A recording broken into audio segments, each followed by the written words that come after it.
ఇప్పుడు శ్రీ విష్ణు గారికి కొన్ని క్వశ్చన్లు. ఎక్స్క్యూజ్ మీ, శ్రీ విష్ణు గారి గురించి అంటే నాకు ఒక డౌట్. ప్రతిసారి ఈవిడ ఎంట్రీ ఏంటి అనుకున్నా నేను అడగాలనుకుంటున్నాను. ఎందుకంటే శ్రీ విష్ణు గారు, Hardy welcome sir and thank you so much for coming. మొత్తం మా టీం అంతా మీరు ఇవాళ రోస్ట్ చేస్తారని నేను విన్నాను. రోస్ట్ ప్రోగ్రామ్ అంటే గీ రోస్ట్ లేకపోతే మటన్ రోస్ట్ ఏదో పెడతారు అనుకుని టిఫిన్ కూడా తినకుండా వచ్చాక చూస్తుంటే వెరైటీకి ప్లాన్ చేసినట్టు చూద్దాం. గీ రోస్ట్ దోశ అంటే ఇష్టమా? బేసిక్ గా సినిమాకి ఒకసారి స్క్రిప్ట్ ఉంటదంట, కానీ మీ సినిమాలో డబ్బింగ్ థియేటర్ లో ఇంకొక స్క్రిప్ట్ మీరే రాస్తారంటే ఏంటి దాని వెనుకున్న కాన్సెప్ట్? బేసిక్ గా నేను ఎగ్జామ్స్ ఎప్పుడు సరిగ్గా రాయలేదు, అలాంటిది స్క్రిప్ట్లు రాయటం అన్ని ఎప్పుడు చేయను. రైటర్లు రాస్తారు, నేను జస్ట్ డబ్బింగ్ లో సర్దుతా అంతే. అప్పుడప్పుడు మీ ఇంటర్వ్యూస్ చూస్తూ ఉంటాను.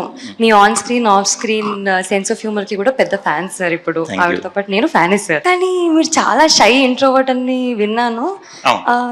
చూస్తారా సార్ మీరు ఎంత షై? ఒకసారి చూద్దామా? శ్రీ విష్ణు గారు ఇదంతా ఎప్పుడు చేశారు మీరు? ఇలాంటి సీన్లలో మరీ షై. కాకపోతే డైరెక్టర్లు ఏమంటారంటే ఆడియన్స్ కొంచెం రంజింపబడతారని అంటారు. సో వాళ్ళని రంజింపజేయాలి కాబట్టి అప్పుడప్పుడు కొంచెం బౌండరీస్ దాటి బయటకు వచ్చి అలా. ఎన్నిసార్లు ఈ బౌండరీస్ దాటారండి? ఎన్నిసార్లు చెప్తే అన్నిసార్లు చేస్తూ ఉంటాను. Comfortable, very freedom. రీటేక్స్ కూడా అవుతుంటే సింగిల్ టేక్ లో అవుతుంటుందా రంజింపబడ్డానికి? రంజింపబడే సీన్స్ కే ఎక్కువ రీటేక్స్ ఉన్నాయి, లేకపోతే అన్ని ఒకే ఒక టేక్ అంతే, క్లోజ్. మీ సినిమాలు అన్నిటిలో మొత్తం ప్రతిదీ ఆనిముత్యమే, అందులో కొన్ని చూద్దాం అనుకుంటున్నాం. కొత్త స్టాక్ వచ్చింది. This is antique Bhairavapuram booking.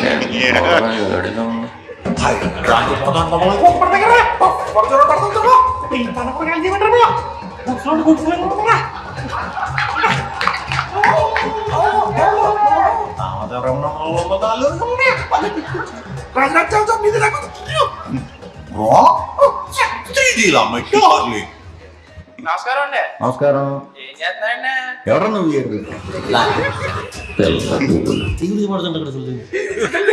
ఆహాహా, పాన్ ఇండియా బూతులన్నీ వచ్చినట్టున్నాయి.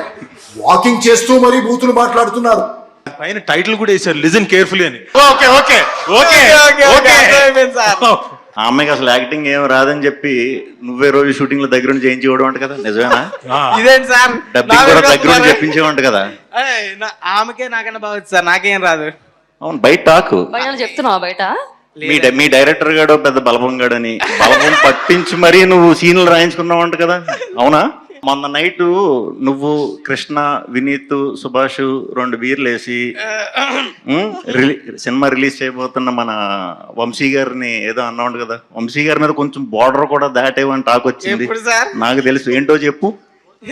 బాగానే ఇరికిస్తున్నారు సార్. నాకు తెలుసండి, వంశీ గారు దేవుడు అన్న. మీరు కాదు, ఈయన బార్డర్ లైన్ దాటాడంట కదా. అదే సార్, 25 థియేటర్లు కట్ట దాని వాళ్ళు తెలుసా? మా దేవుడు అన్నారు సార్, కొంచెం పెద్ద మాట. Very good. What's happening? ఆవిడ ఓకే, పక్కన ఎవరు? ఒకసారి చూడు. ఈయనే చెప్పాలి, నేను ఎలా చెప్తాను వెళ్ళదు. సినిమా హిట్ అవుతుందంటావా అని అడుగుంటుంది అమ్మాయి. ఈడు హిట్ ఏంటి, బ్లాక్ బాస్టర్ అని అంటే పోరా అయ్యా. సార్, మీ లిటిల్ హార్ట్ ఒక హీరోయిన్ కి ఇవ్వాలంటే ఎవరికి ఇస్తారు? ప్రస్తుతానికి మీ లిటిల్ హార్ట్ సినిమాకి ఇద్దాం అనుకుంటున్నాను. హీరోయిన్ విషయంకి వచ్చేసరికి ఎప్పుడు నాకు సీజన్ తగ్గట్టు మారుతూ ఉంటారు అనమాట. ఎప్పటికప్పుడు మారుతూ ఉంటుంది ఆప్షన్. ఒక్కటి సార్, ఒక్కటి చెప్పాలి. లేటెస్టా? లేటెస్ట్ అయితే రుక్మిణి వసంత్. సినిమాలు అయినప్పుడు మాకు చెప్పొచ్చు కదా. మీవా? కాదు, మీవన్నా. నావి next Mrityunjaya. Super. Next thriller. Next మళ్ళీ ఎంటర్టైనర్లు. టైటిల్స్ మృత్యుంజయకి చీఫ్ గెస్ట్ సార్? అది నా సినిమా. అన్న, కార్నర్ సీట్లు బుక్ చేసావా ఎప్పుడైనా? చేయలేదు ఎప్పుడు. వాళ్ళు బుక్ చేశారా? లేదు. అప్పుడు ఇంత నెంబరింగ్ సిస్టమ్ అంతా డైరెక్ట్ వెళ్ళి కూర్చుని మేడం. ఓకే, సేమ్ నీలాగే నీ చూసాను చాలా. ఏదో ఇంట్రోవర్ట్ ఇదంతా మీ ఇంటర్వ్యూలో చూసాను. అది అయితే మీలాగే నేను కూడా.